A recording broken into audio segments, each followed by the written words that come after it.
sizni hayratga soladigan va tasavvurlaringizni o'zgartiradigan kitob haqida eshitganmisiz?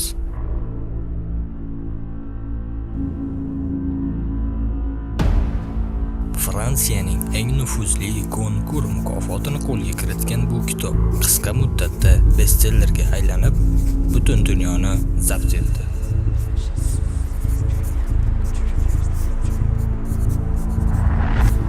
Zamonaviy insonning ichki kurashlari, jamiyatdagi anomaliyalar, iqtisodiy beqarorlik yoki muhojirlik muammolari deysizmi?